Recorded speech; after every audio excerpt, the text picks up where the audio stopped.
What if the decision that once made you feel powerful is the same one quietly making you feel empty now? No one warned you this would happen. No one told you that freedom could lose its warmth, that time could change the rules, that confidence could still feel lonely. So let me ask you this. If independence was supposed to make you happy, why does something still feel missing? Stay with me, because by the end of this you might see your choices and your future in a completely different way. For a long time, freedom was sold as the ultimate answer. Freedom from expectations, freedom from compromise, freedom from needing anyone. And on the surface, that idea makes complete sense. Autonomy matters, choice matters, the ability to stand on your own 2 feet is powerful. No one is arguing against that. The problem begins when freedom is framed as a replacement for connection instead of a foundation for it. Here's what psychology tells us. Human beings are wired for attachment. Not dependency, attachment. There's a difference. Attachment is about safety, regulation, and meaning. It's about having someone who sees you when the world feels chaotic. When the culture started equating emotional reliance with weakness, many people, especially women, internalized the idea that needing connection meant failing at independence. So the goal quietly shifted. It wasn't just be free, it became don't need. At first, that feels exhilarating. You make your own decisions. You control your time. You don't have to negotiate your dreams with anyone else. Achievements stack up. Confidence grows. But here's the part no one warns you about. Fulfillment doesn't come from autonomy alone. It comes from alignment between who you are, what you value, and how you connect to others. Freedom can give you space, but it can't give you meaning by itself. Philosophically, this is where things get interesting. Existential thinkers have argued for decades that freedom without responsibility leads to anxiety, not peace. When everything is optional, nothing feels grounding.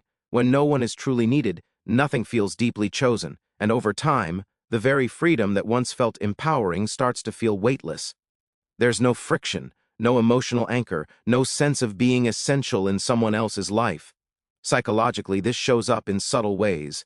Restlessness, a low-grade dissatisfaction that success doesn't quiet. The feeling of constantly moving forward but not feeling held. You can have a full calendar, financial stability, social attention, and still feel an absence you can't logically explain. That's not weakness. That's your nervous system asking for connection, not validation. And this is where regret doesn't arrive loudly. It doesn't come with panic or dramatic breakdowns. It comes quietly, in moments of silence, at night, when productivity stops, when milestones are achieved but don't land the way they were supposed to. The realization isn't, I shouldn't have chosen freedom, it's I didn't realize what I was trading away, because fulfillment isn't about choosing independence or connection, it's about integration. The healthiest, most resilient people aren't the ones who need no one. They're the ones who can stand alone and still choose interdependence. They allow themselves to be strong and emotionally open at the same time. That balance is what creates a sense of wholeness. What often happens is that independence becomes armor, not intentionally, gradually. It protects against disappointment, vulnerability, rejection. But armor also blocks intimacy. And over time, the cost of emotional self-sufficiency becomes isolation, not physical isolation, but emotional distance. You're surrounded by people, yet deeply alone in your inner world. This is why freedom without fulfillment eventually feels hollow, because purpose doesn't come from self-focus alone. It comes from contribution, attachment, and shared meaning, from being chosen and choosing back, from allowing your life to intertwine with another person's story, not as a loss of self, but as an expansion of it. And the most important insight here is this: regret doesn't mean the decision was wrong. It means the framework was incomplete. Independence was never meant to erase connection. It was meant to support healthier connection. When freedom becomes an escape from vulnerability instead of a platform for it, the soul notices. So the reflection is simple but uncomfortable. Are you using freedom to build a meaningful life, or to avoid the risk of being truly seen? Because freedom feels powerful in the beginning, but fulfillment only comes when courage enters the equation. What no one really prepares you for is that time doesn't just pass, it changes the meaning of your choices. The same decision can feel empowering at one stage of life and unsettling at another. In your 20s, time feels abundant. There's a sense that everything is reversible, that options are endless, that nothing is final, exploration is encouraged, experimentation is praised, delaying commitment feels smart, even responsible, and in many ways, it is. The problem isn't the choice itself, it's the assumption that time will always respond the same way. Psychologically, youth creates the illusion of elasticity. You believe you can stretch life indefinitely without consequence. Relationships can wait. Decisions can be postponed. There's always another season coming. But time doesn't just move forward, it narrows. Not in a dramatic way, not overnight, but gradually, quietly. And one day you realize the context has shifted. The game you were playing has changed, even though no one announced it. This is where regret begins to surface. Not as panic, but as contrast. What once felt like abundance now feels like selectivity. What once felt like freedom now feels like pressure. Priorities reorganize themselves whether you want them to or not. Emotional needs become clearer. Tolerance for uncertainty drops. And biology, social dynamics, and energy levels all start influencing decisions that used to feel purely ideological. From a philosophical standpoint, this is the moment where abstract beliefs collide with lived reality. Ideas about having it all meet the limits of time, energy, and attention. You begin to understand that every choice is also a trade-off. Saying yes to one path quietly closes others, not as their choices highlight paths you didn't take. Again, this isn't jealousy, it's awareness. And awareness can sting when it arrives later than expected. What's crucial to understand is that regret here isn't about age, it's about misaligned expectations. It's about realizing that some decisions are easier to make earlier, not because you were less mature, but because the landscape was different, energy was different, options were different, you were different. And this is where responsibility enters the conversation, not blame, but ownership. Responsibility means recognizing that time is an active variable, not a passive backdrop. It shapes outcomes whether you acknowledge it or not. Ignoring that doesn't make you more empowered, it makes you less prepared. The shift, then, isn't about mourning the past. It's about updating your strategy, about replacing ideology with honesty, about asking better questions. What actually matters to me now? What am I optimizing for in this season of Ife? What am I willing to prioritize, even if it means letting go of other narratives? This is where growth happens. Not when you double down on old beliefs, but when you adapt them. Not when you shame yourself for what you didn't know, but when you act decisively on what you do know now. Time doesn't punish indecision, it simply keeps moving. And here's the grounding truth: clarity delayed doesn't mean clarity denied. But action postponed does compound. So the real takeaway isn't fear of time, it's respect for it. Because the earlier you align your choices with reality instead of expectation, the less likely you are to wake up wondering when the game changed, and why no one told you to play differently. At some point, standards stopped being a tool for discernment, and became a shield against disappointment. The intention was good. Raise your standards so you don't settle. Know your worth so you don't repeat old patterns. Learn from past mistakes. All of that is healthy. But somewhere along the meaning of standards quietly shifted. They stopped being about values and started being about perfection. And that's where compatibility began to fall through the cracks. Psychologically, standards are meant to protect alignment. They help you identify what truly matters, how you're treated, how conflict is handled, whether values line up. But when standards become rigid checklists instead of flexible principles, they stop filtering for connection and start filtering out humanity. Real people are complex. They grow unevenly. They come with flaws, contradictions, and learning curves.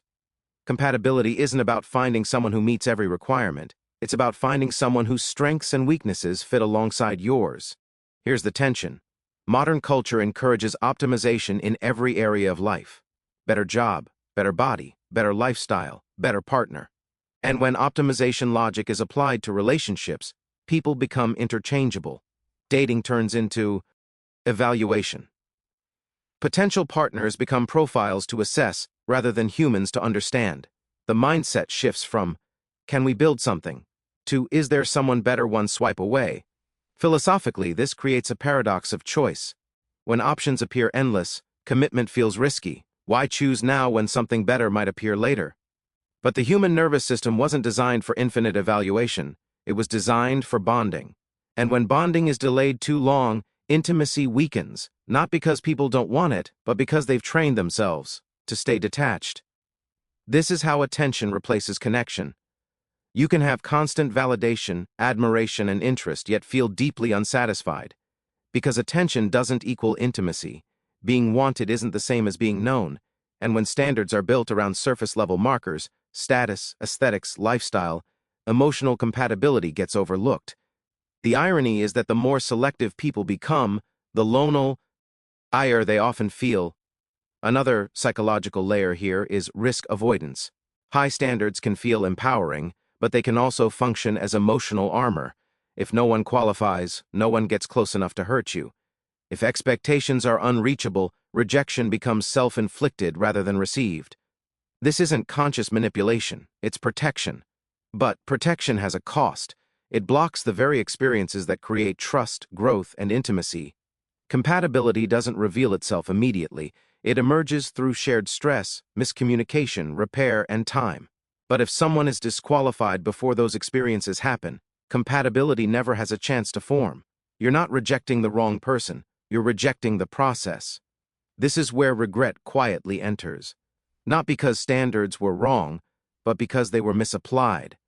Over time, people start noticing a pattern. Many connections start strong but don't deepen. Chemistry is there, but emotional safety isn't. Interest exists, but longevity doesn't. And eventually the question surfaces, why does nothing seem to stick? The uncomfortable answer is that connection requires tolerance for imperfection. Not disrespect, not misalignment of values, but imperfection. Real compatibility is revealed when two people navigate discomfort together, when expectations meet reality and don't immediately collapse, when growth is allowed instead of demanded up front. What often gets lost is the difference between standards and rigidity. Standards ask, does this align with my values? Rigidity asks, does this match my ideals? Values create connection. Ideals often create distance. And the more someone waits for the ideal, the more disconnected they become from the skills required to sustain real intimacy: patience, communication, forgiveness, adaptability.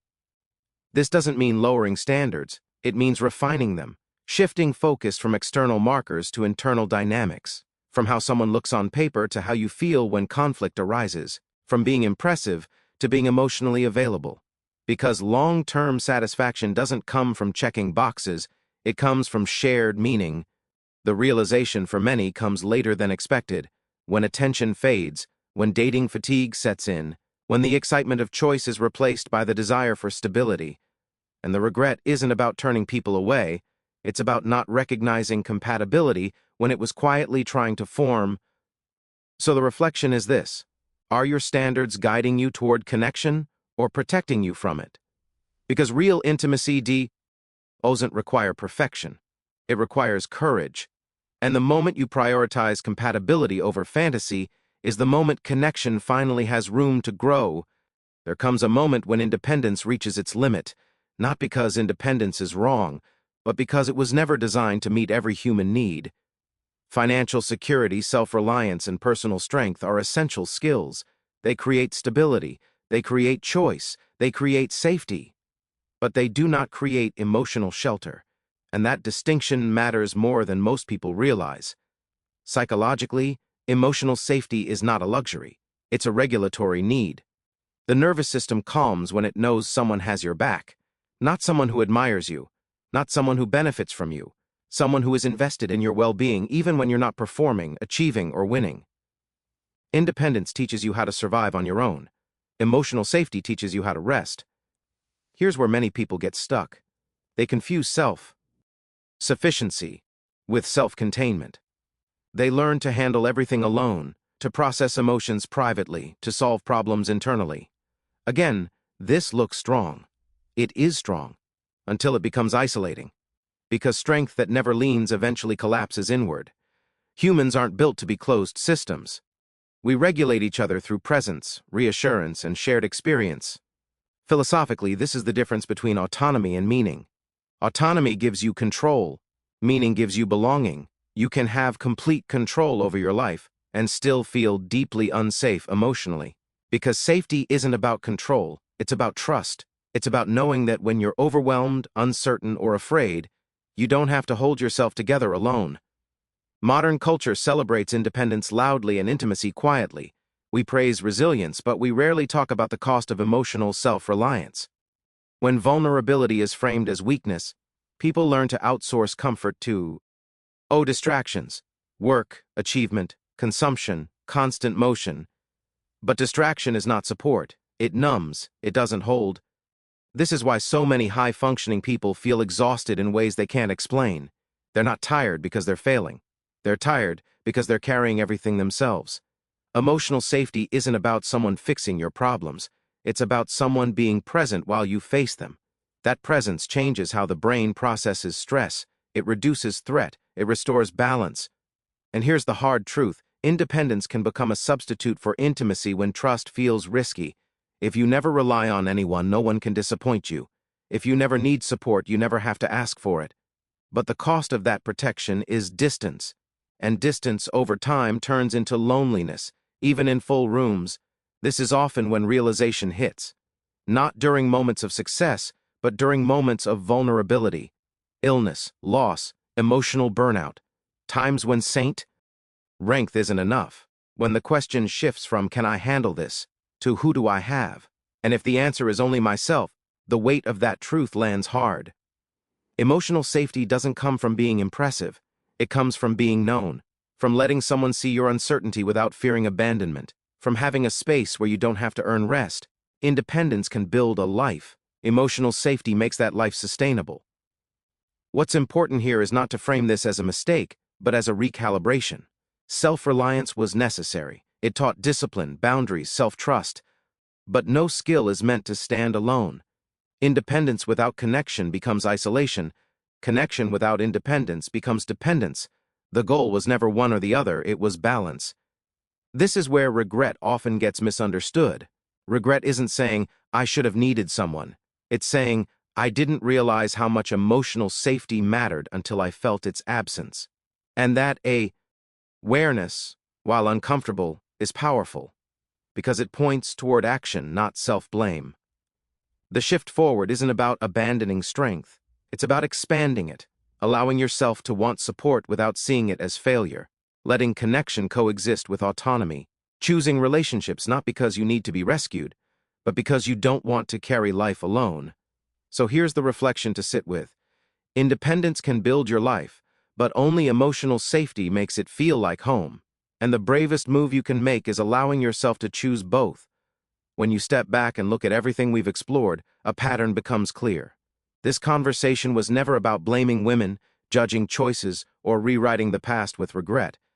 It was about understanding the full picture, what freedom gave, what it quietly took, and what was never meant to be sacrificed in the first place.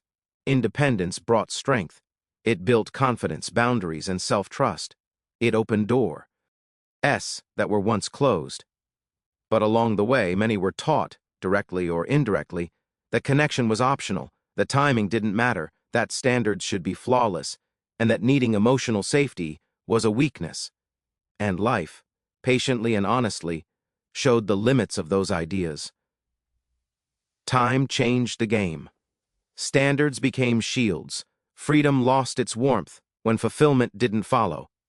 And independence, while powerful, couldn't replace the human need to feel chosen, supported, and emotionally safe. Not because anyone failed, but because no philosophy works when it ignores human nature. The truth is simple and uncomfortable. At the same time, fulfillment doesn't come from choosing one side of life. It comes from integration, from strength and softness, from independence and connection, from self-respect and shared meaning. The regret many people feel isn't about the choices they made. It's about what they didn't realize those choices would cost if taken too far. And here's the hopeful part. Nothing in this conversation is about it being too late. Awareness is not an ending, it's a turning point. The moment you see clearly is the moment you can choose differently. You don't have to abandon your strength to invite connection. You don't have to lower your worth to allow intimacy. You just have to be honest about what you actually want, and brave enough to move toward it. So if this message resonated, sit with it, reflect on it, let it challenge you without shaming you. And if it helped you see something more clearly about yourself, your choices, or your future, then that means this conversation did its job. Good luck on your journey. If you found value here, subscribe for more conversations like this. And thank you for listening, for reflecting, and for being open to growth.